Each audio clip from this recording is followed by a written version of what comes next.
Cordiais saudações, pessoal, a todos vocês que nos seguem aqui a partir do nosso canal Bolsito. Assim que já nos conhecem, é um prazer voltar a tê-lo, e assim que não nos conhece, é a primeira vez que nos assistem, um prazer também tê-lo aqui. Eu o convidemos já para que passe a seguir-nos a partir de agora, deixando aqui o seu like, o seu comentário a partir deste vídeo, e que atives o sininho para que não percas nenhuma novidade em todos os vídeos que formos lançando ao longo da semana.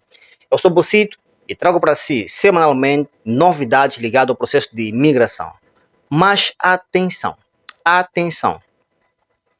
Aqueles que já nos conhecem, se bem se lembram, tempos atrás, a gente estava numa turnê, uma pequena turnê sobre entrevistas a jovens inspiradores da cidade de Luanda. Lembram-se? Ok.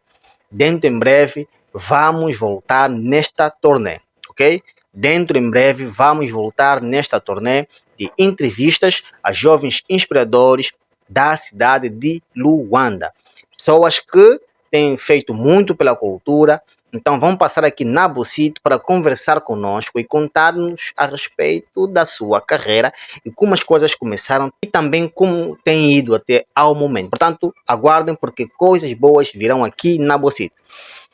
Mas para hoje vamos continuar com o nosso processo de imigração, e as novidades que eu trago aqui para hoje são sobre a carta de chamada.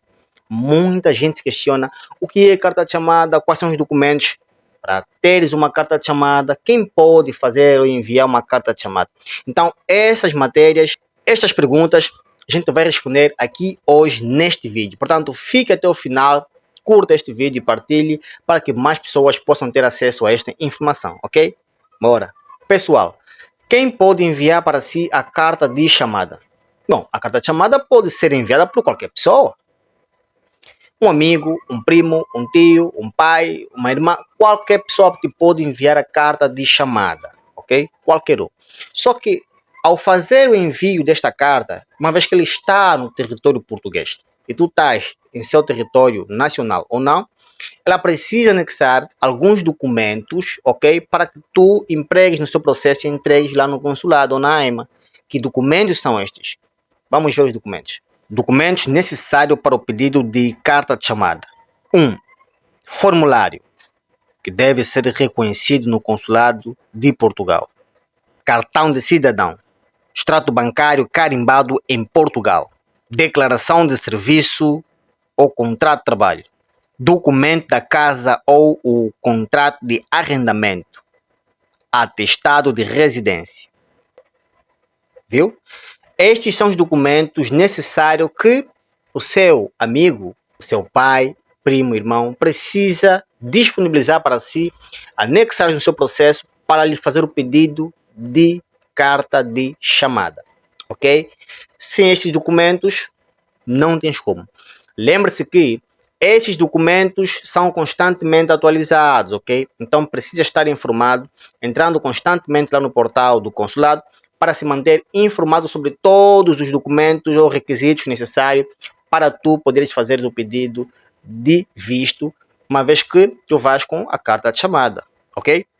Agora, por que tu precisas de uma carta de chamada? A carta de chamada é o documento que te permite dizer ao consulado onde tu vais ficar o tempo que tu estiveres no território português, ok? Se tu não tiveres uma carta de chamada, então automaticamente tu não tens como provar ao consulado que tu tens um lugar, um território, um espaço para poder se acomodar o tempo que lá chegares ou o tempo que tu lá vais estar. Agora, será que é obrigatório teres uma carta de chamada quando tu estruturares o teu processo? Não. Não é obrigatório tu teres uma carta de chamada. Por que não é? Porque na ausência da carta de chamada, tu podes, tá? Arrendar um espaço para ficar, tá? Tu precisas arrendar um espaço. Alguém que lá está em Portugal vai fazer o arrendamento de um espaço, vai pagar o senhorio, vai dispor. Agora, essa pessoa, o senhorio nesse caso, que é o proprietário da residência que você lá arrendou, é que vai disponibilizar esses documentos para tu poderes pôr no teu processo. Em caso em que tu queres arrendar lá quando chegares em Portugal, é fácil. Vais precisar fazer, não é? É uma reserva de hotel ou reserva de quarto para poder anexar. Ao fazer a reserva de quarto, você não precisa pagar o quarto necessariamente ou pagar o hotel. É só uma reserva. Só para dizer que tu vai chegar lá em Portugal, tu vais ter onde se acomodar quando chegares. E depois de chegar, vais então procurar se legalizar para poder então fazer o arrendamento de um espaço. Mas é mais processo. É mais fácil quando alguém te disponibiliza esses documentos todos que eu aqui citei, anexes no teu processo e levas ao consulado, fim do problema. Agora, até que fazer reserva de hotel, chegar, se legalizar, procurar um quarto para arrendar. Muito trabalho, não achas? Ainda mais quando é um território que você nunca pisou e é a primeira vez. Fica meio tudo muito estranho, percebes? Então é sobre isto. Deixa aqui o seu comentário se gostou desse vídeo, partilhe com mais pessoas para que mais pessoas se apercebam dessa informação e deste processo todo.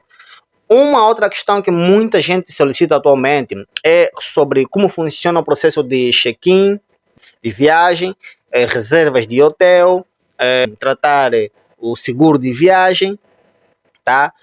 Epá, eu vou lançar um vídeo a falar sobre isso, vou explicar sobre isso, como é que tu fazes a reserva de hotel, como é que tu fazes a reserva de voo, print de voo para a tua viagem, como é que tu fazes o seguro de viagem e onde tratar o seguro de viagem. Tu achas que precisas saber sobre isso? Deixa aqui embaixo nos comentários e eu terei muito gosto em preparar uma matéria sobre isto e disponibilizar para vocês para que não tenham mais dúvidas sobre isto. Não te podes esquecer que atualmente decorre a fase de inscrição nas instituições portuguesas, ok? Seja para licenciatura, para mestrado, CETESP, por aí fora. Então, se não se inscreveu ainda, aconselho que vá a correr, porque algumas estão na primeira fase, outras já estão na segunda fase, ok? São 3 fases. Não te esqueças. A fase seguinte é o número de vaga que restou da fase anterior. Então, é bom sempre ir nas primeiras fases, tá? Que estão todas as vagas disponíveis, para não ter que esperar as vagas que restaram, porque também reduz a possibilidade de tu conseguires uma vaga. Lembra-te que tu não és o único concorrente. Concorrem pessoas de muitos países. Tens de te apressar. Se tu tens dificuldade com isso, entre em contato conosco aqui no Facebook, Instagram ou no TikTok, assim também como no nosso YouTube, e eu terei muito gosto em atendê-lo, ok? Eu sou o Bucito mais uma vez e deixe o seu like, partilhe e aguardo por si no próximo vídeo. Até já.